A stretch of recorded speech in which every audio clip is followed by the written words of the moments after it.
Apple just dropped the iPad Pro M5. Thinner than ever, powered by that monster M5 chip and built like it came out of a jewelry store. Samsung fired back with the Galaxy Tab S11 Ultra, a slab of aluminum and glass with a 14.6-inch display that looks more like a portable theater than a tablet. Both cost over $1,000, both claim to be the ultimate productivity machine, but only one actually makes your day easier. And it's probably not the one you think.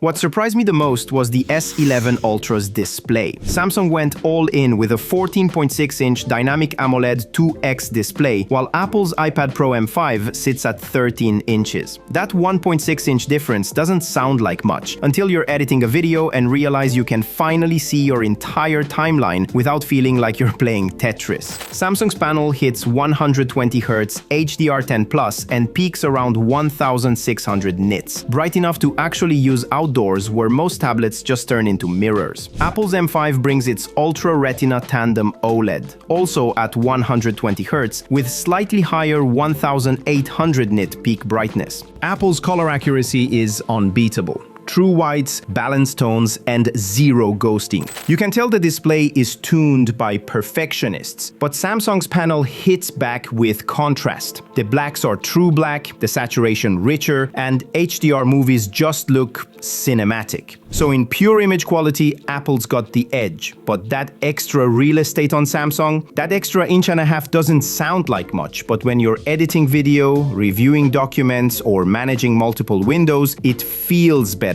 It gives you room to breathe. And accompanying that gorgeous display is Samsung's quad speaker system, tuned by AKG. These hit harder than ever. You feel the low end, not boomy, but deep enough to make Netflix or gaming without headphones actually enjoyable. Apple's 4-speaker system is cleaner and sharper in vocals, but Samsung's has more room-filling presence. And both now support Bluetooth 5.4 and Dolby Atmos, so whichever one you choose, it's easily replacing your laptop for entertainment. Then I looked under the hood and Apple comes swinging back hard here. That M5 chip is no joke. The benchmark numbers tell the brutal truth. Geekbench 6 single-core, iPad Pro M5 hits around 4200, Samsung manages about 2700. Multi-core, iPad Pro reaches 15500, Samsung gets to 8900. In gaming benchmarks, the iPad Pro scored 10,900 in 3D Mark Wildlife Extreme versus Samsung's 6,400. The Galaxy Tab S11 Ultra's MediaTek Dimensity 9400 Plus isn't slow, not even close, but it's running about 40% behind Apple in sustained workloads. You'll see it in heavy 4K video exports or multi-layer rendering in LumaFusion or DaVinci. The same 4K video that takes the iPad about 3 minutes to render will take the Samsung nearly 6. That said, the CPU barely warms up and it stays smooth in real-world use. If your work depends on brute force, video editing, 3D modeling, complex simulations, the iPad Pro still wins. Now, before you think this is game over for Samsung, here's what changes everything. Performance means nothing if your tablet dies halfway through the day. The Samsung packs an 11,600 mAh battery with a 94-hour endurance rating. Real-world usage delivers 9 to 10 hours of heavy multitasking. The iPad Pro's 10,290 mAh battery might sound close, but under the same conditions, you're looking at 7 to 8 hours. That's the difference between finishing your day and scouting airport walls for an open socket. And Samsung's 45-watt fast charging gets you back to 100% in about 75 minutes, while Apple's standard 20-watt charger feels prehistoric in comparison. And another thing I don't understand about Apple. You pick your iPad storage when you buy it. 256GB, 512GB, whatever. And you're stuck with it. If you need more later, you'll be paying for iCloud storage and praying for Wi-Fi. Samsung, on the other hand, gives you expandable storage up to 2 TB through microSD. If your 256GB model gets full, just pop in a $40 1 TB card and keep working. Try that with an iPad. You'll get an error message and a lecture about cloud convenience. And it's not just about storage, it's about ownership. With Samsung, you actually own your device. Apple just lets you borrow it under supervision. And if that's not enough, Apple charges you $129 extra for their pencil Pencil Pro.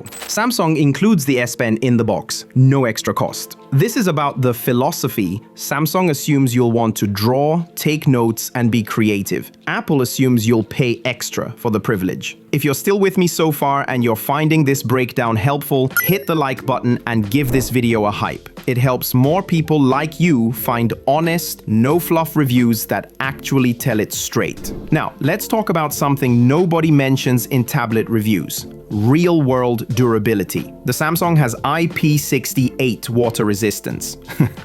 The iPad has thoughts and prayers. Huh?